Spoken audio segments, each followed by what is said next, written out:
Today we're going to be replacing the AC condenser on a 2005 Honda Civic. Since it's an open system, we'll also be replacing the accumulator, and we're using the OEM equivalent Denso condenser, so it should be a perfect fit. The push pins over here were either missing or broken. We intend on replacing them, so this is what a push pin looks like. Put the new one in here. So to remove it, I use my plier tool here. Pinch that up, pull up, and there. So remove the 4 push pins from the top and then go underneath the bumper and remove the push pins and 2 screws from the bottom.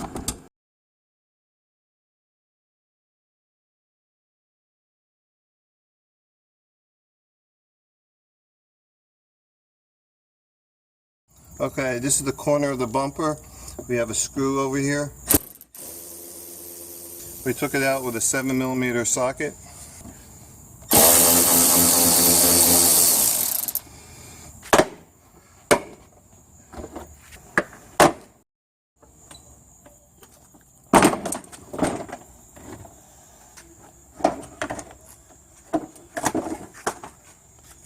And here's the condenser. So we're going to remove the headlight on the driver's side so we get an access path to the accumulator.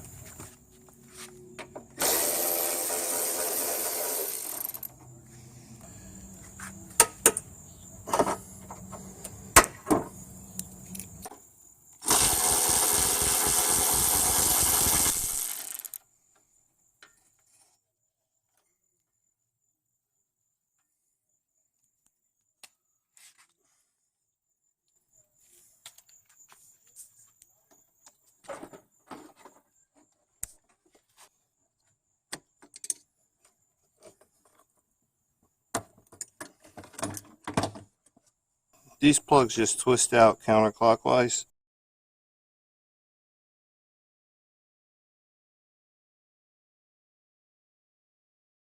Now the accumulator is easy to get to.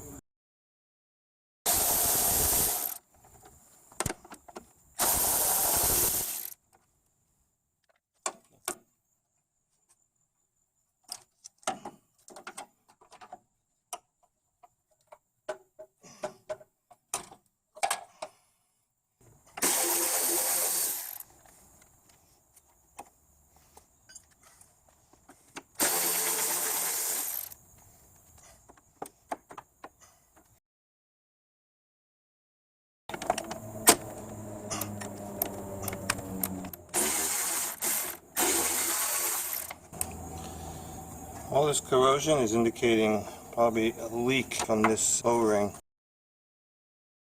So I'm using this 10mm box wrench.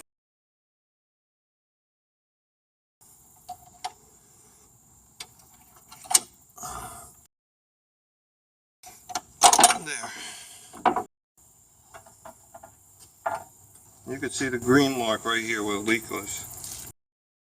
I'm just taking this line out of the way to give me an easier path to the accumulator bracket. There's a 10mm bolt right here. If I just loosen that up, the whole accumulator with the attached bracket should just come off as one unit. Here's the new accumulator. We're going to transfer it to the accumulator bracket.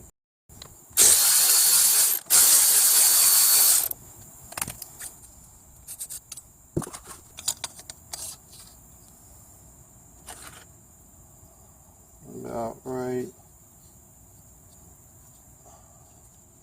here, I'd say. Okay. Now I have to transfer this high pressure sensor onto the new accumulator. Okay, I'm using a 27mm socket to remove this sensor. Okay, this is a 17mm plug. And it comes with a new O-ring.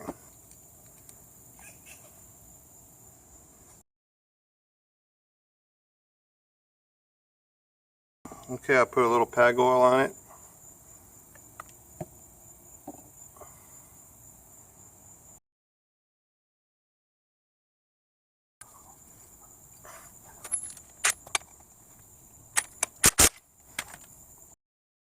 Old O-rings can be a very common source of a future or existing leak, so it's always good to replace them.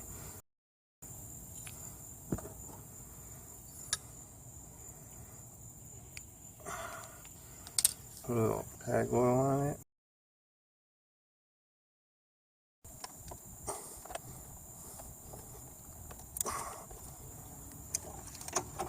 There it is.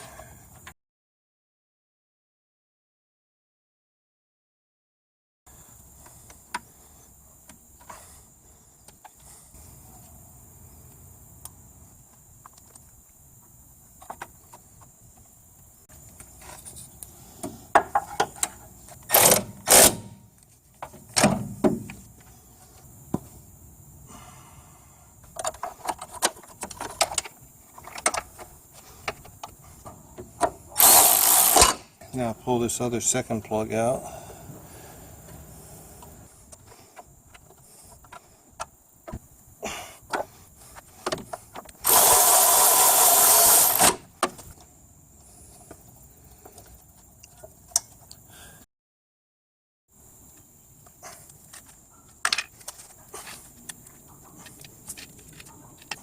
Oh, look at this. No wonder why it's leaking.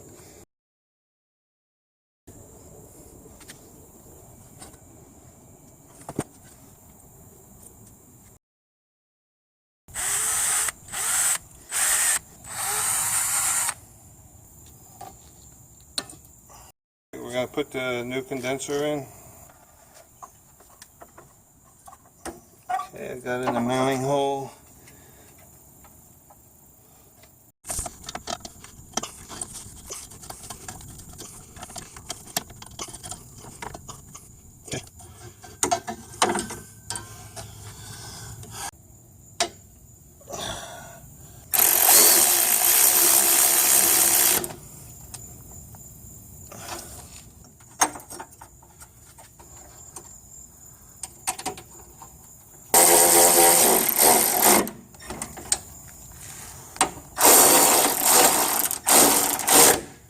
Now here's something that's critical. Based upon that big leak, we have to introduce around 3 ounces of pag oil to compensate for the lost oil in the accumulator. So we'll introduce the 3 ounces through the high pressure service port. We'll remove the schrader valve, pull a vacuum on the low pressure side, and it'll suck the fluid right in. So here's the vacuum pump, and here's this yellow line that's connected to the center of the manifold. So we'll connect the yellow line to the pump. And this is a low pressure line, and we'll connect this to the low pressure service port. So to connect it, you pull this part out, push it on top of the valve, and then let go and pull to make sure it's secure. Now to open up the valve, you turn this blue knob clockwise. That will put pressure on the schrader valve, which will open a line to the AC system. So now it's ready to pull a vacuum. This is an 8-ounce container of PAG 46, and we're going to introduce 3 ounces, which should be, that's a halfway mark. I'd say right around here. Now it will attach this tube to the high pressure port and start pulling the vacuum. Okay, just opening up this valve here. The valve is open here, and we'll open up this line over here.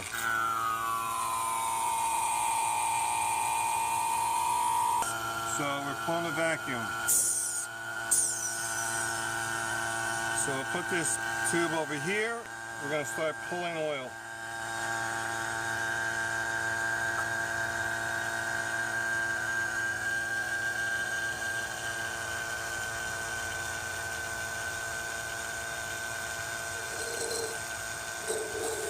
And there we go, 3 ounces.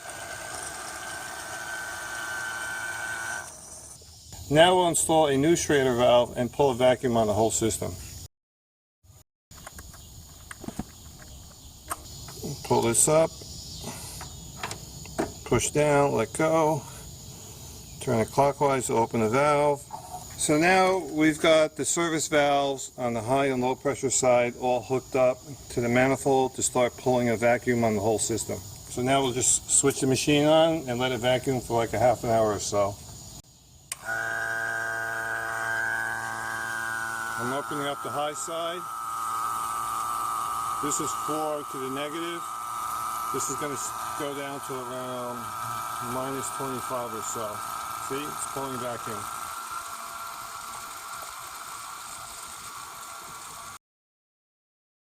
We shut off the valve to the pump and we turned off the pump and let it sit overnight to see if it would maintain good vacuum, which it has. So now we're ready to charge the system up. So we're going to close off the valve on the high pressure side. The charging of the system is through the low side, which is why this valve is open. Now all we need to do is connect the Freon can to this part of the hose, which is connected to the manifold. This is the new way that the refrigerant cans come. It has a little internal valve here. The old version was you pierce the can and then you have a continuous open path to the can, but this one has a valve. So I had to buy this adapter over here to accommodate this valve.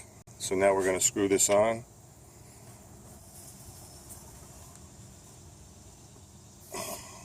And now we'll open up the valve, which will make the needle start moving up.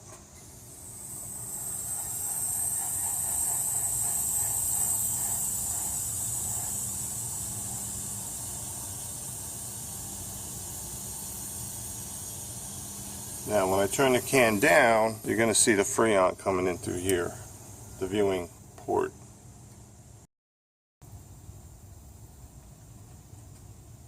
Okay, we're around 80 psi. We're going to start the car to engage the pump, so it'll start sucking the refrigerant and distributing it through the system.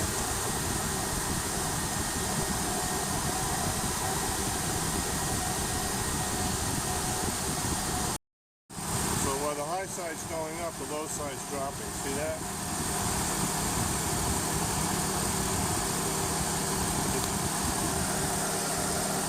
Can's empty.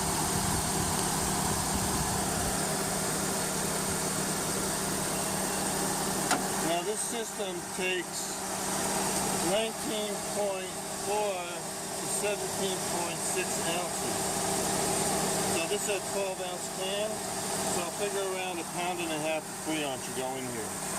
So I'm closing this valve off and removing this can.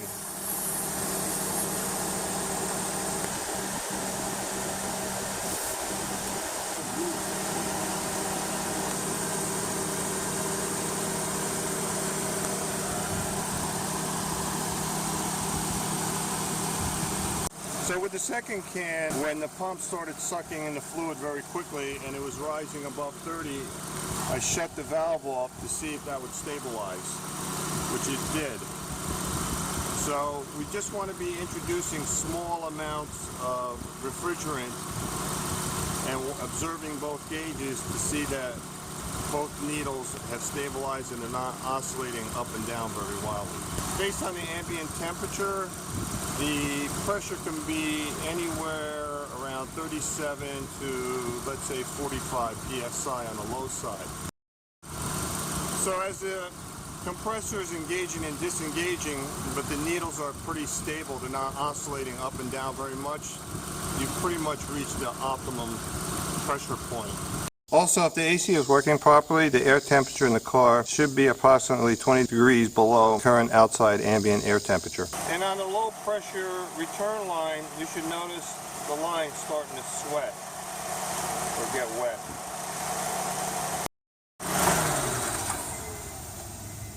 So we're going to close off the low pressure valve on the manifold, close off the low pressure service valve connected to the low service line, pull up on this ring, and then we'll close the high pressure service valve to the high pressure line, pull up on the ring, just put the caps on. Now it's time to put on the bumper. Alright, now we'll reinstall the headlight assembly.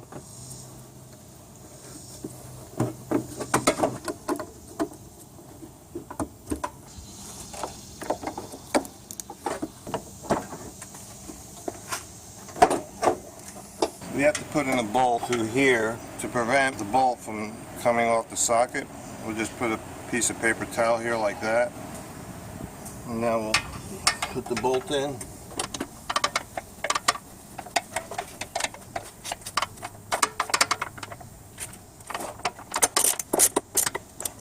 And we have a bolt over here.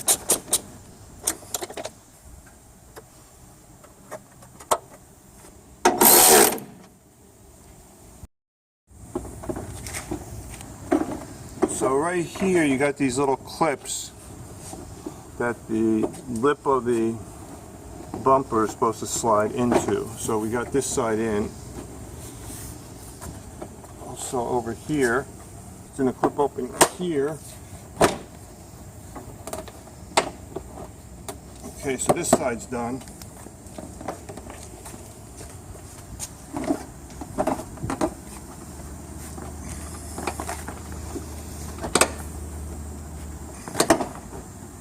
Okay, so it's in the clips.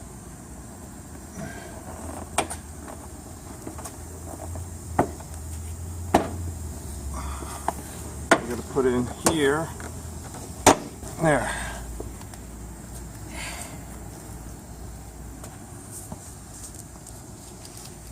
So we'll be installing these new push pins.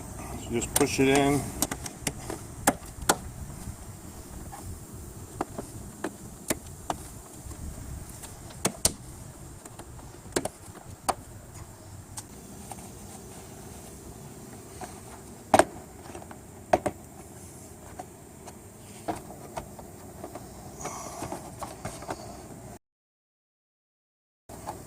This should go underneath like that.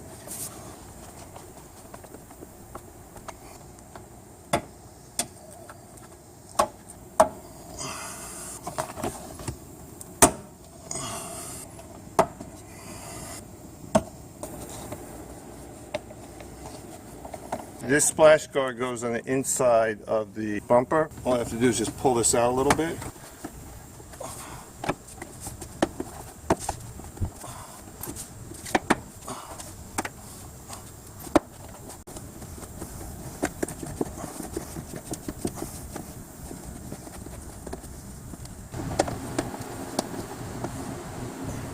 And we're done.